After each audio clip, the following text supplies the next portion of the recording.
Okay, guys, we are going to start our videos on the basic fly tying. This one is going to be the blue winged olive. It's standard winged dry fly, pretty much a universal pattern. And we're going to get started. This one's going to be just a standard dub body. You can do a quill body on this one. You can also change up the wings if you want. I've seen it with several different types of wings, but this is just a standard pattern that's been around for a long time. So we're going to go ahead and get started, and here we go. Okay, this is the completed fly. I just kind of wanted to show you guys what it looks like. Like I say, it's a pretty standard pattern. We're going to tie this one today in a size 16. So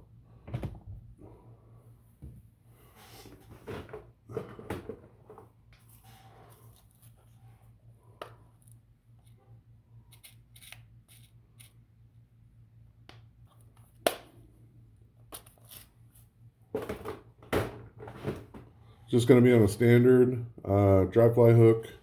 You really can use whatever brand you like. This one happens to be a Dairiki hook. I like these hooks, but I've used pretty much every manufacturer out there. So we're going to get our thread started just behind the eye of the hook and kind of work our way to the middle.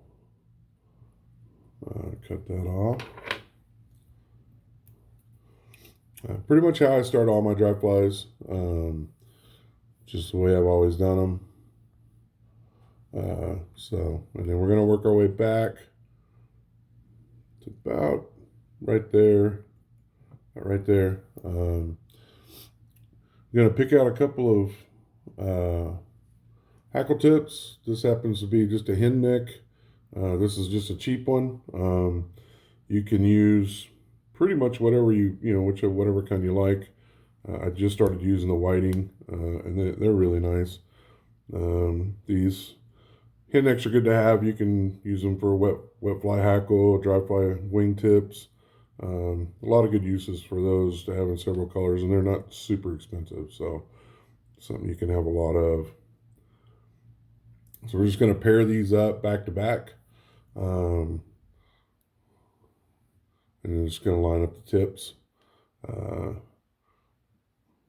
way we're going to measure these out is they're going to be the length of the hook shank. So from behind the bend of the hook eye to the bend of the hook shank. So we'll set those down.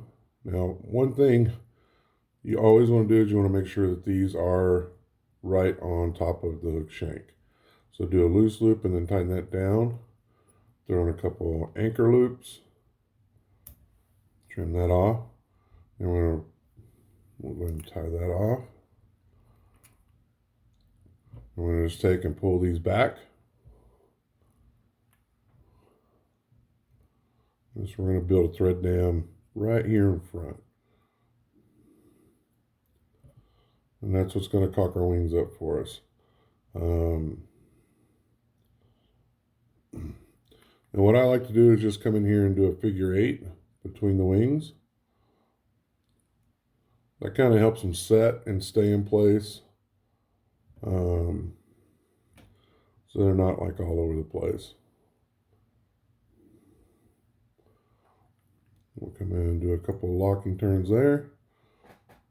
And that looks pretty good. That one's a little twisted, but that's okay. Then we'll come in and kind of clean up some of this mess here. Get some of these strays out of the way.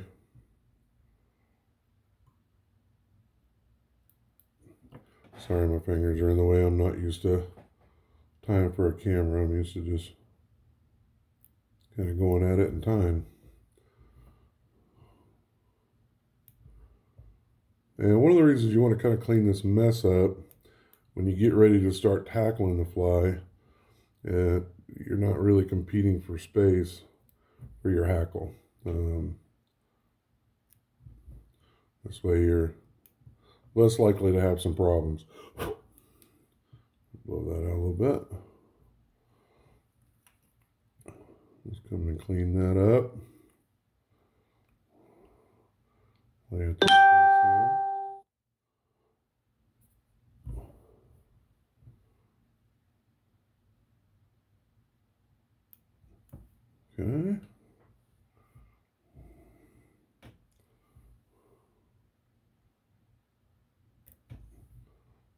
All right.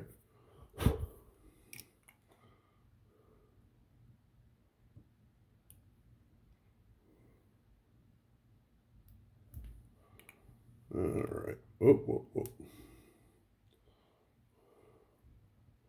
Well, come on now.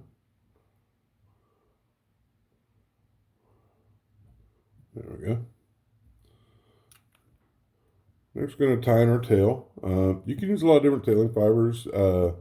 You can use dry fly hackle. Go to the larger hackles where the fiber is going to be longer, and just peel those off the quill and use those. I happen to like these. They're a synthetic. I'm sure they're made out of like a mono or something like that. They're very stiff, and they come in a wide variety of colors, and just make tying a little bit easier. Let's grab you a few of those. And again, we're going to measure this off of the hook shank. So it should be the same length as the hook shank. I'm going to put that there, and then I'm just going to kind of set it up and give me an idea of where I need to trim that off. And again, you want this to be right on top of the hook shank, so I kind of tie this on the side. Nah, it's not working too well. And then just one good pull gets it up there. Those are just a tad too long.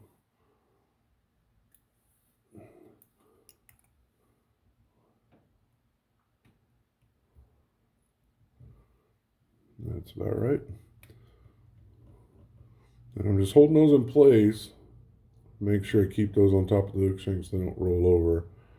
That is one bad thing about using these pre-made tails is they're a little slicker, so just got to make sure you keep them bound down. I'm not going to go real crazy with creating that taper because we're going to dub this body, so it's not going to be as important. We're going to create the taper in the dub. Good wax. This is a Wapsi colorless, odorless wax. I like it a little better than beeswax because it is clear. And it lasts a long time. I'm sure this is some sort of petroleum or synthetic wax. This one's about 15 years old, and it still works very, very well. Let's get some of that on our fingers, and we're going to use a super fine dub. It is a synthetic. You can use a natural if you like. This is just what I've got.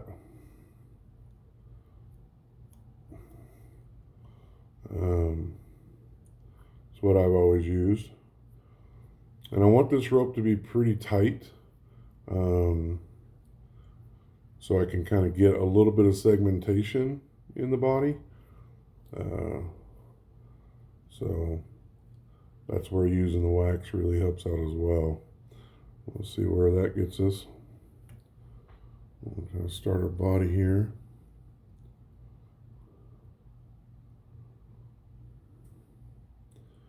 Just going to kind of start bumping those thread wraps right on the last one till we get to a point where we need to start building the body up.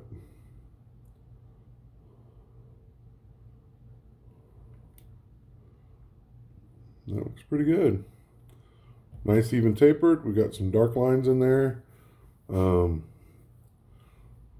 little bit of segmentation. Looks really good. Then we're going to go into hackle. This is a saddle hackle, medium done. You can use standard neck hackle. On a Western fly, I probably would use 2 hackles instead of 1. But I like to use saddles. If you can use saddles, or if you're a new tyer, Whiting offers the 100 packs, and you can get those in varying colors of dun, brown, grizzly, cream, all the colors they sell in their 100 packs. And they're great value. They should tie right around 100 dry flies, and that way you're not spending as much on one color. You can get those 100 packs if you don't do a lot of tying, and have a good variety of colors. I like to peel off a pretty good chunk of quill, and a couple reasons I do that. one is you get a really good tie down. The other is when I tie this in, I tie it with just a little bit of space there. So about a third to half of that first wrap is not, it's just going to get the quill laid down flat and started. And that keeps your hackle fibers from flaring out too bad. You always want to tie this with the top of the hackle facing forward. So the concave side is facing back. And you always want to tie this as you're going to be wrapping it. You don't want to tie it flat like this. You want to tie it to the shank like this as it's going to be wrapped. If you tie it flat like this, the first turn is going to twist the quill, and it's going to pretty much go downhill from there. Be very hard to get a really good hackle. So I'm going to tie that in right there. Just run the thread down, catch that quill on the other side. Excuse me. Bring my hackle up and get that first run started. And we're just going to bump these right up next to one another as we go forward. And once we kind of tilt those wings forward, we're going to pull those back and get a nice wrap right in front. And we're just going to continue that process all the way down to the eye of the hook.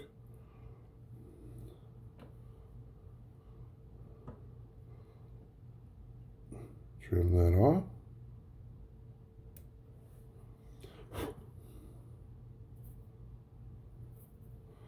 And we're just going to pull those back a little bit, create a nice head on the fly.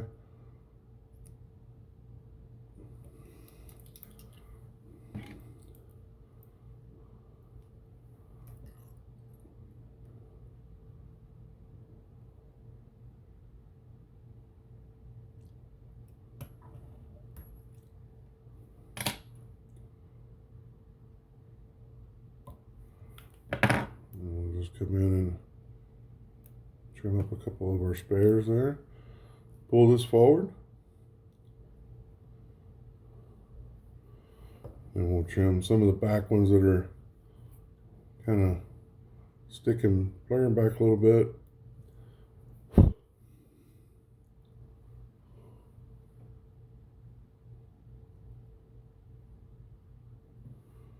And that's pretty much it. And that is a standard blue-winged olive. Good fly to tie. Like I said, it's works really well a lot of the year. The one nice thing about learning how to tie this fly is you can tie this fly with varying color variations. You can tie PMD, you can tie light Hendrickson, you can tie dark Hendrickson, green Drakes. Pretty much all those big mayflies that come out can be tied just like this, just by varying the color of the hackle, the collar, the tail, and the body. This is a very basic standard winged dry fly, and it'll work in a lot of places. Now, a couple things I didn't kind of go over. I always use an 8/0 or smaller thread when I'm tying dry flies. This is a fairly large fly, so I am using an 8/0. This is uni thread. You can use UTC, which I like as well. I just didn't have a color in the UTC that I wanted for this fly. The UTC does tend to lay flatter, but the uni thread I think is a little bit stronger. I definitely would use a UTC in the smaller sizes. So I hope you guys liked the video. Please like I said before in my previous video, I'm not doing this. I'm not a selling YouTube channel. I have no advertisers. I'm not looking to start one. I just enjoy tying. I'd love to hear any comments. Even guys that are great fly tiers, I would love to hear your comments. I'm sure you've got some great input and feed information to us that would probably help some of this process or help any new guys that are learning how to tie. So enjoy the video. Thank you very much, guys.